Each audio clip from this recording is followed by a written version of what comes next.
Good morning बच्चों, कैसे हो आप सभी। आशा करता हूँ आप सब बहुत अच्छे और अपनी अपनी पढ़ाई अच्छे से कर रहे हो। बच्चों, जो बच्चे इस चैनल पर पहली बार आए हैं वो इस चैनल को सब्सक्राइब करके बेल आइकन को प्रेस कर दीजिए। देखिए बच्चों, यहाँ से हमारा चैप्टर नंबर 6 स्टार्ट होगा। इस चैप्टर नंबर 6 का नाम है वैद्युत परिपथ तथा किरचॉफ के नियम। देखिए बच्चों, इसमें पहला जो टॉपिक है वो है वैद्युत सेल। तो सेल आप लोगों ने देखा होगा कैसा होता है, ठीक है। तो आइए पढ़ते हैं कि सेल है क्या। देखिए बच्चों, वैद्युत सेल, इसकी परिभाषा में लिखा है, वैद्युत सेल वह युक्ति है जो किसी वैद्युत परिपथ के किन्हीं दो बिंदुओं के बीच विभवांतर को स्थिर बनाए रखकर परिपथ में आवेश के प्रवाह अर्थात विद्युत धारा को निरंतर बनाए रखती है। बच्चों, आप लोगों ने पढ़ा है कि परिपथ में वैद्युत धारा के प्रवाह के लिए विभवांतर का बना रहना जरूरी है। अगर विभवांतर नहीं होगा तो परिपथ में वैद्युत धारा नहीं बह पाएगी। तो बच्चों, सेल काम क्या करता है, अगर हम सेल को किन्हीं दो बिंदुओं के बीच लगा दें तो वो उसमें विभवांतर को बनाए रखेगा, मतलब कि विभवांतर को स्थिर बनाए रखेगा और विभवांतर वहां लगातार बना रहेगा। जिससे क्या होगा, उसमें आवेश का प्रवाह या बोल सकते हैं वैद्युत धारा लगातार बनी रहती है, यानी कि उसमें आवेश बहता रहेगा। आवेश बहने के साथ साथ विद्युत धारा भी बहेगी। तो ऐसा हम बोल सकते हैं कि वैद्युत सेल विद्युत धारा को बनाए रखता है।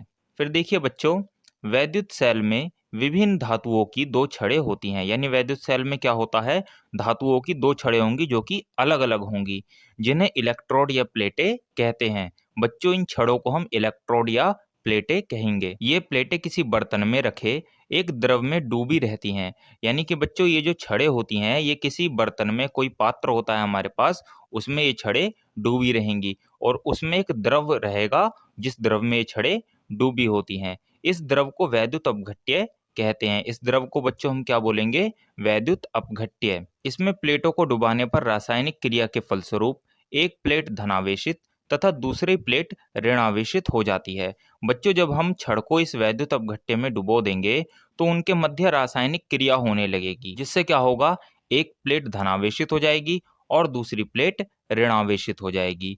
जब इन प्लेटों से चालकों को जोड़ा जाता है, यानी कि जब इन प्लेटों के बीच में हम कोई चालक जोड़ दें, जैसे बल्ब वगैरह, छोटे छोटे जो बल्ब होते हैं वे अगर लगा दें, तो होगा क्या बच्चों, तो उस तार में वैद्युत आवेश प्रवाहित होने लगता है। यानी कि जो चालक तार होता है जिसे हम उसमें लगा रहे हैं, सेल की उन प्लेटों के बीच में लगा रहे हैं, उसमें वैद्युत धारा बहने लगेगी। मान लो तार के साथ हमने कोई बल्ब लगा दिया तो बल्ब जलने लगेगा। इस प्रकार सेल के भीतर होने वाली रासायनिक क्रियाओं में जो ऊर्जा मुक्त होती है वह ही परिपथ में वैद्युत आवेश को प्रवाहित करती है।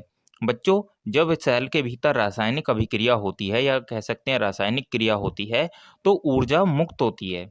वो मुक्त ऊर्जा जो कि रासायनिक क्रिया के फलस्वरूप मुक्त हो रही है, वो क्या करेगी, वही वैद्युत आवेश को लगातार प्रवाहित करती रहेगी।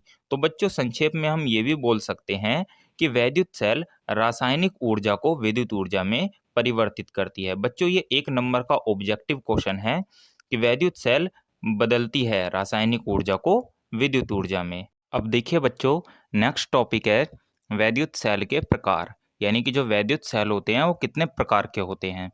देखिए, इसमें है कि ये मुख्यतः दो प्रकार के होते हैं। कौन कौन से बच्चों, पहला होता है प्राथमिक सेल, दूसरा होता है द्वितीयक सेल।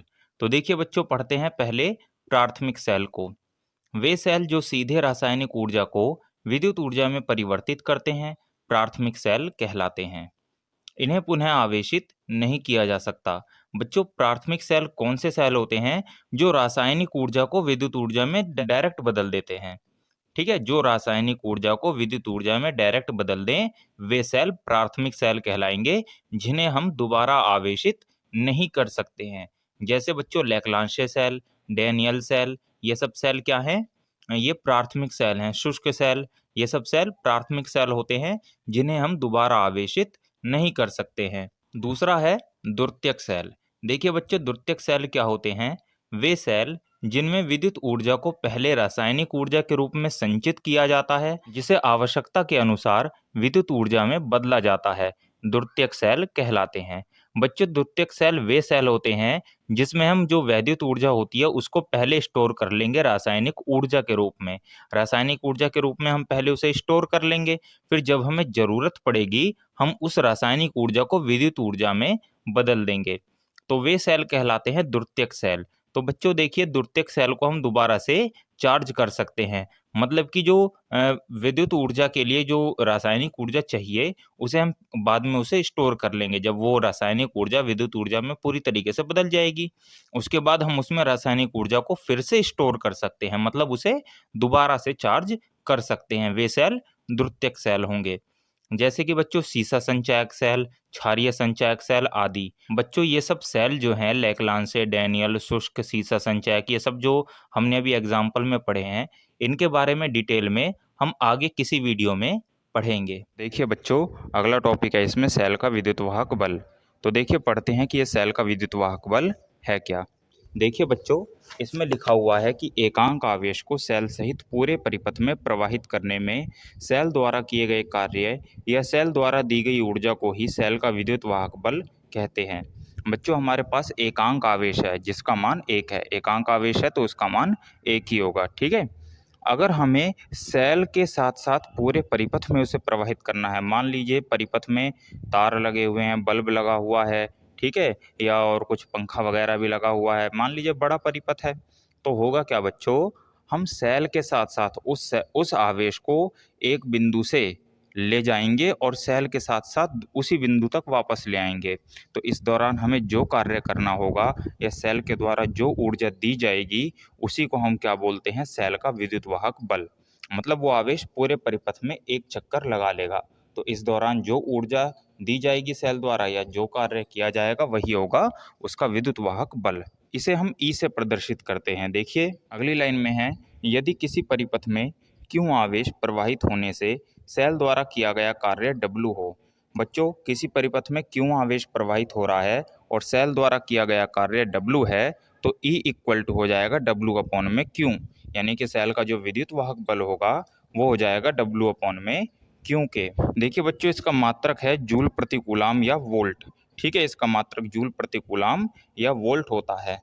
बच्चों इसकी जो विमा है वो हमने चैप्टर नंबर 3 के फर्स्ट पार्ट में पढ़ ली थी, ठीक है। इसकी विमा क्या बनेगी, इसकी विमा बनेगी Ml2T-3A-1। तो बच्चों आशा करता हूँ आप सभी को ये टॉपिक अच्छे से क्लियर हो गए होंगे। अगर किसी बच्चे को कोई प्रॉब्लम हो तो वो हमसे कमेंट बॉक्स में पूछ सकता है। तो बच्चों आज की वीडियो में बस इतना ही, मिलते हैं अगली वीडियो में। Okay, thank you.